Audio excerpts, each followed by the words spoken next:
quadro de hoje vamos falar de uma lesão gravíssima que o Kobe Bryant teve em 2013 e aqui iniciamos uma série de vídeos a respeito de grandes histórias de superação no esporte. Aqui é o Dr. Ayrton Corrêa, sou médico do esporte e ortopedista e resolvi trazer para vocês algumas histórias bem interessantes de superação após lesão ou grandes feitos realizados por pessoas que parecem ser até coisas impossíveis, isso tanto na ótica de um apaixonado pelo esporte quanto um médico especialista na área. Então nessa primeira grande história de superação contra todas as probabilidades, vamos falar da lesão que Kobe Bryant teve em 12 de abril de 2013.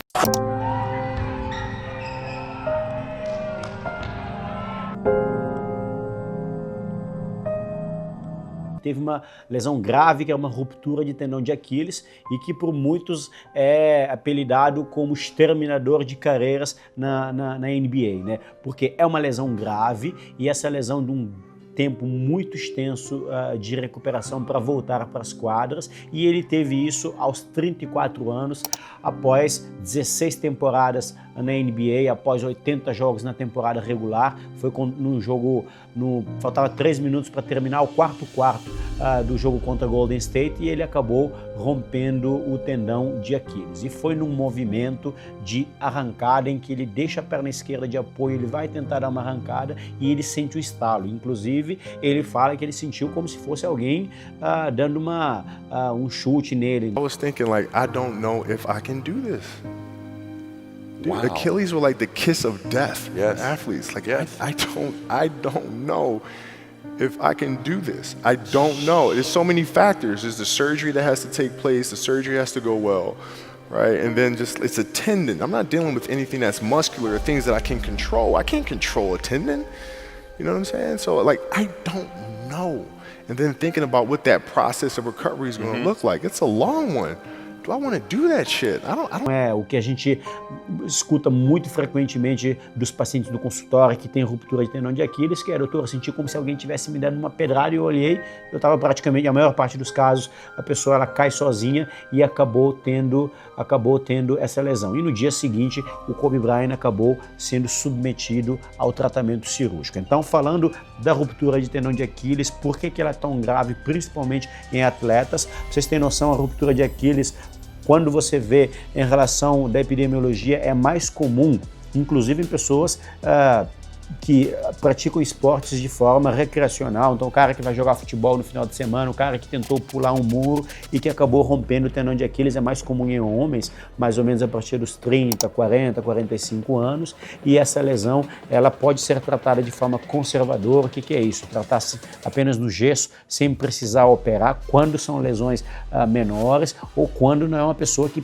precisa de uma potência, de uma força maior para a atividade que ela desempenha. Então, quando você vai pegar pessoas que têm um nível de atividade física maior, mais jovens, ou principalmente atletas de elite, o tratamento cirúrgico ele acaba sendo, via de regra, na maior parte dos pacientes. Agora, entrando um pouco do ponto de vista mais técnico, como que é realizar o tratamento cirúrgico do tendão de Aquiles. Então, aqui eu vou mostrar umas imagens, basicamente animação, que é mostrando que o tendão de Aquiles a gente precisa fazer uma incisão. Hoje a cirurgia ela normalmente é feita por vias, a gente chama de vias mini open. Então antigamente a única forma de fazer a cirurgia era abrir a parte de trás da perna praticamente inteira para conseguir costurar o tendão, que normalmente ele rompe numa região em que fica um coto, é uma parte do tendão na parte de baixo e uma parte de cima, e a gente vai e costura esse tendão. Então normalmente precisava-se fazer antigamente incisões maiores e isso trazia mais complicações, como por exemplo retração.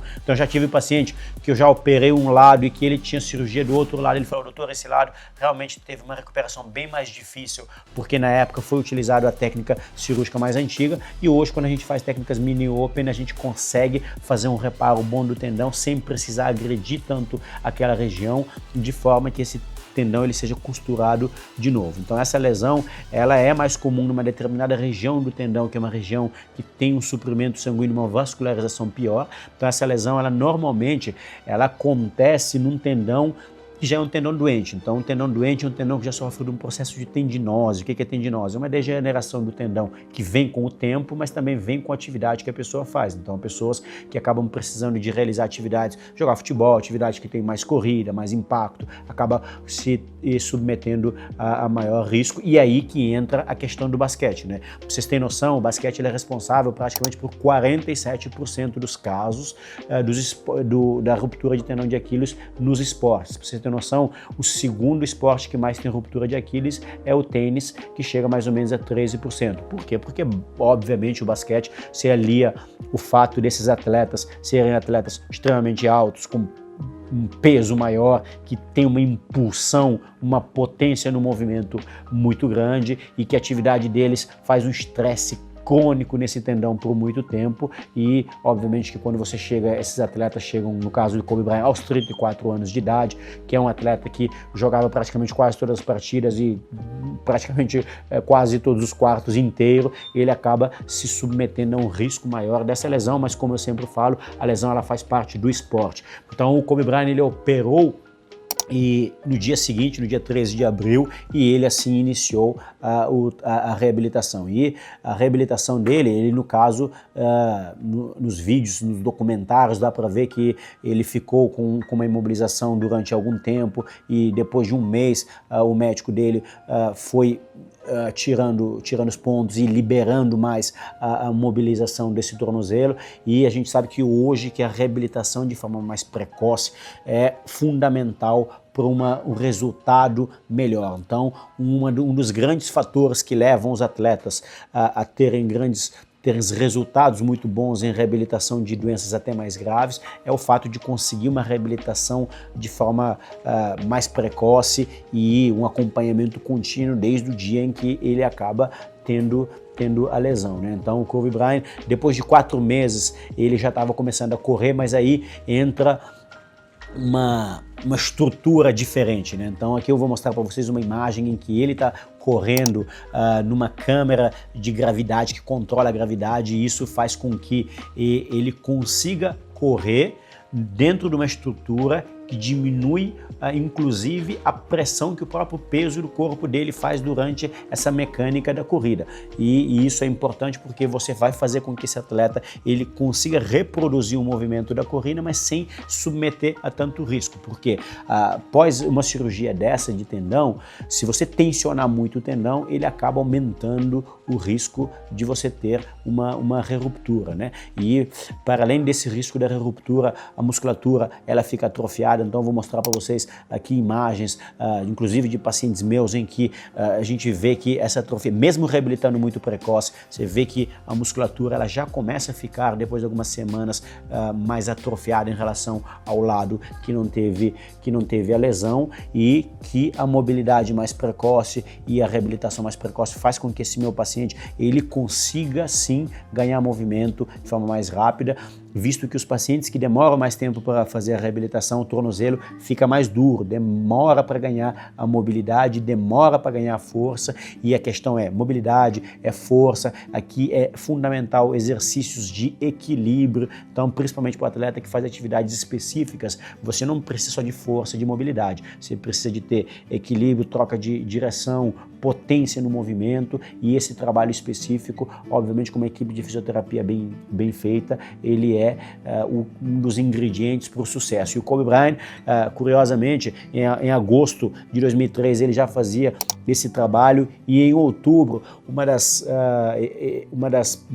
partes da reabilitação de que ele fez, ele foi para a Alemanha para fazer uma infiltração. Ele já fazia uma infiltração com PRP no joelho desde 2011, e ele voltou para a Alemanha para fazer essa infiltração com PRP, e isso não foi abertamente divulgado, mas alguns boatos falam que ele também acabou fazendo PRP no tendão. O que é o PRP no tendão? Existem algumas formas que a gente chama de tratamentos de medicina regenerativa, em que se fazem infiltrações tanto nos tendões, nos ligamentos, com a ideia de melhorar a qualidade desse colágeno, melhorar a organização desse tendão de forma que acelere a recuperação. Então, algumas matérias falam que ele gastou praticamente mais de $2 milhões na recuperação dele, toda essa estrutura estrutura. Então é aí que você vê que essa parte da estrutura ela é fundamental na reabilitação, mas também o que eu falo para os meus pacientes, a mentalidade, isso o Kobe Bryant, a experiência do Kobe Bryant, do que eu estou trazendo para vocês, é uma experiência até de medicina comportamental, de a gente ver como que a capacidade, ele mesmo diz, de enfrentar as dores, o longo período de recuperação, essa capacidade mental ela é fundamental na sua recuperação. Você que está passando por isso ou que vai enfrentar uma cirurgia, entenda, não subestime a sua capacidade mental de ajudar o seu corpo nessa recuperação, né? E depois de alguns meses, ele voltou a treinar em novembro e no início de dezembro, após 7 meses e 26 dias, ele voltou às quadras e depois jogou ainda mais 3 anos ao mais alto nível, né? Então, essa história, eu comecei pelo Kobe Bryant porque é um atleta que é inspiração para todo mundo que ama o esporte e que gosta do basquete, e ele é um atleta que não está mais entre nós, mas que nos deixou 1000 ensinamentos. Então aqui vai o primeiro episódio de grande história de superação. Eu espero que esse olhar, tanto do ponto de vista esportivo quanto do ponto de vista médico, te traga alguns insights e alguns aprendizados de como você deve enfrentar essa reabilitação. E se você já passou por alguma história em que você teve que se superar, ou você quer que eu fale de algum outro atleta, algum caso específico, deixa aqui nos comentários que vamos ter mais séries falando de outros assuntos bem interessantes aqui no canal.